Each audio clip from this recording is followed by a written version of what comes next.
बालमित्रांनो नमस्ते. कसे आहात? आनंदी आहात ना? छान. आनंदी असलंच पाहिजे.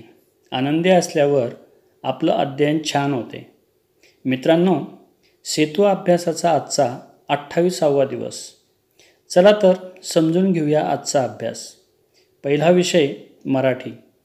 यात शब्दकोशाचा वापर करणे या क्षमता अंतर्गत स्वतःचा शब्दसंग्रह तयार करायचा आहे. तत्पूर्वी शब्दकोशात आपल्याला अपरिचित शब्द शोधता आला पाहिजे. जाणून घेऊया. या कृतीमध्ये काही अपरिचित शब्द दिलेले आहेत. त्यांचा अर्थ समजून घेऊया. पहिला शब्द आहे फळकूट म्हणजे फळीचा तुकडा. दुसरा शब्द आहे कामट्या म्हणजे बांबूच्या काड्या. वाक्कळ म्हणजे गोधडी.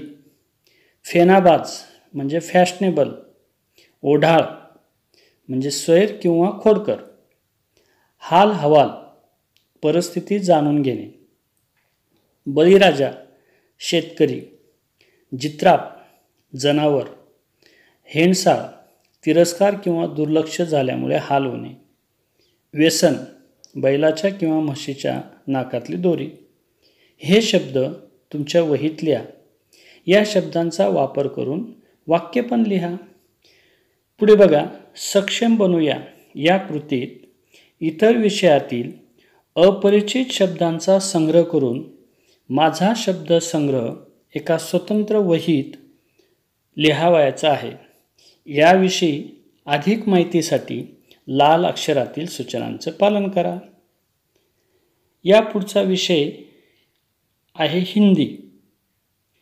यात भाषा विषयांतर्गत लेखन क्षमतेचा सराव होण्यासाठी कृती दिलेली आहे. आओ पता करे अंतर्गत चित्रांचे हिंदी व इंग्रजीत नावे आपल्या वहीत लिहायचे आहेत. बघा इथं सूचना दिलेल्या आहे. चित्रों के नाम देवनागरी लिपी एवं रोमन लिपी में लिखवाए.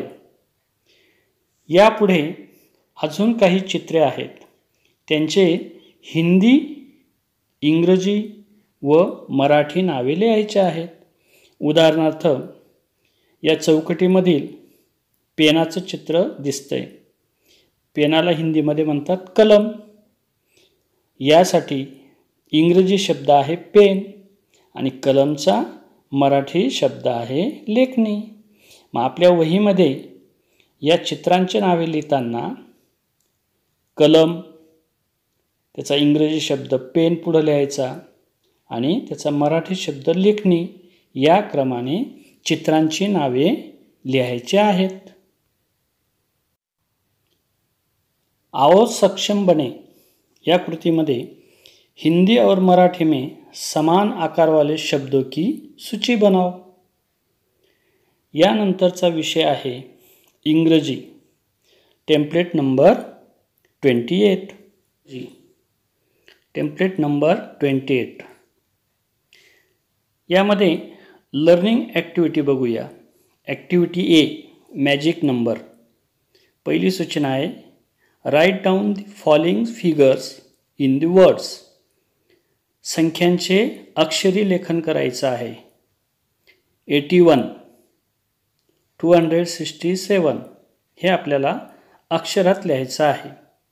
C write the following numbers in figure. इथं संख्यांचे अक्षरी लेखन केलेले आहे. 84 ते आपल्याला अंकात लिहायचं आहे. 707 हे आपल्याला अंकात लिहायचं आहे. बी बिग नंबर्स. याच्यात एक टेबल दिलेला आहे. त्या टेबल्समध्ये नंबरच्या कॉलममध्ये 100, 1000, 10,000, 1 लाख, 10 लाख, 1 crore असे दिलेले आहेत आणि त्याचे अक्षरी लेखन इन वर्ड्स दुसऱ्या बाजूला दिलेले आहेत. याचं वाचन करायचं आहे आणि खाली सूचना दिलेली आहे. Copy the following numbers from the chart in your notebook. इथं अंकामध्ये 100, 1000 अशा संख्या खाली दिलेल्या आहेत आणि त्याच्या उजव्या बाजूला त्याचं अक्षरी लेखन करायचं. Practice. Find the mystery numbers. Mystery म्हणजे रहस्यमय संख्या किंवा गूढ संख्या. First, the mystery numbers has 6 in the 1000 place, 2 in the tens place, 8 in the 100 place, 1 in the 1 place. खाली प्रश्न विचारलेला आहे, what is the mystery numbers, म्हणजे रहस्यमय संख्या कोणती. बघा मित्रांनो, जसं गणितामध्ये आपण एकक, दशक, शतक, हजार, 10,000 असे घरं करून त्यामध्ये संख्या लिहितो, अगदी त्याच पद्धतीने इथं आपल्याला एक संख्या तयार करायची आहे. 6 in the 1000 place, मग 6 आपल्याला कोणत्या घरात लिहिता येईल, हजाराच्या घरात. 2 कोणत्या घरात लिहिता येईल, दशकच्या घरात. 8 कोणत्या घरात लिहिता येईल, शतकाच्या घरात. आणि 1 एककाच्या घरात. म्हणजेच रहस्यमय संख्या कोणती तयार होईल, 6821, 6821.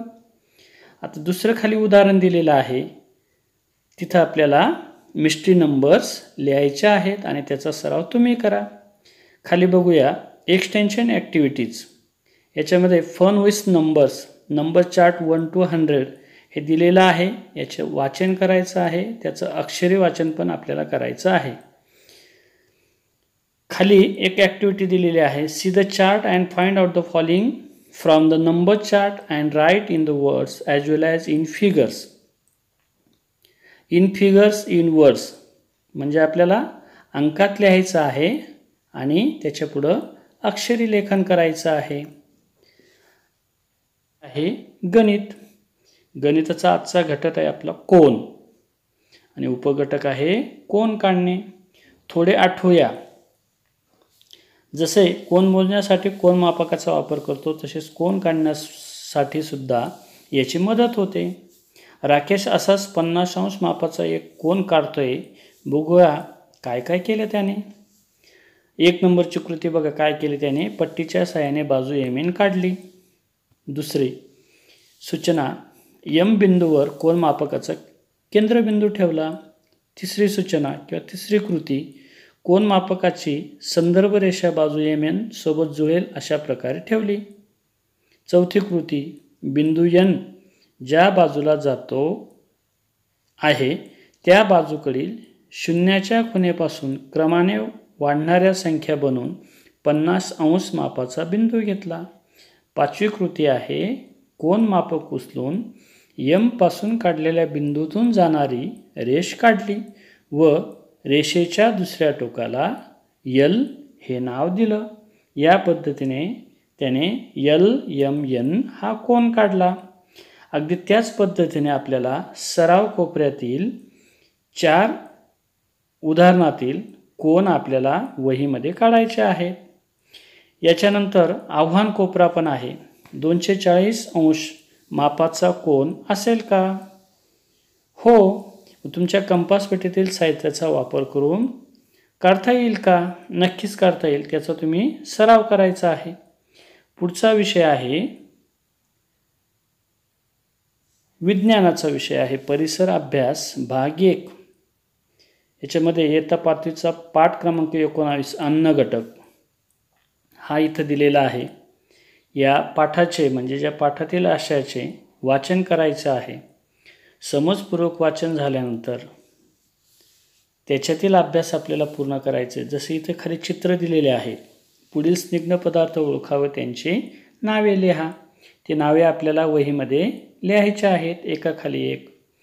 खाली एक प्रश्न पण आहे. शरीरातील चरबीच्या थरामुळे आंतरेंद्रियांना संरक्षण कसे मिळते याची चर्चा करायची आहे. आपल्या मित्रांमध्ये चर्चा करा किंवा तुम्ही तुमच्या वहीमध्येही लिहू शकतात. यानंतर पुढे बघा, जीवनसत्वे आणि खनिजे यांची स्रोत असलेले अन्नपदार्थांची यादी तयार करायची आहेत. खाली कृतीत बघा चित्र दिलेले आहे. चित्रातील जीवनसत्व खनिजांचे स्रोत दिलेले आहेत. त्यांची नावे ओळखा आणि ती लिहा.